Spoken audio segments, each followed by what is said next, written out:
ഈ വർഷത്തെ ഉംറ പദ്ധതികളുടെ തയ്യാറെടുപ്പ് പ്രവർത്തനങ്ങളെക്കുറിച്ച് പൊതുസുരക്ഷാ ഡയറക്ടർ സന്ദർശിച്ച് വിലയിരുത്തി.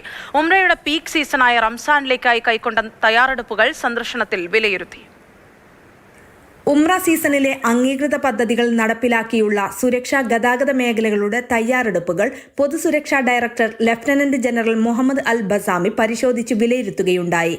ഉംറ സുരക്ഷാ സേനയുടെ കമാൻഡറുടെയും നിരവധി ഫീൽഡ് കമാൻഡർമാരുടെയും സാന്നിധ്യത്തിൽ ബന്ധപ്പെട്ട അധികാരികളായിരുന്നു സുരക്ഷയ്ക്കായി ഏർപ്പെടുത്തിയ ഒരുക്കങ്ങൾ പൊതുസുരക്ഷാ ഡയറക്ടർക്ക് വിശദീകരിച്ച് നൽകിയത്.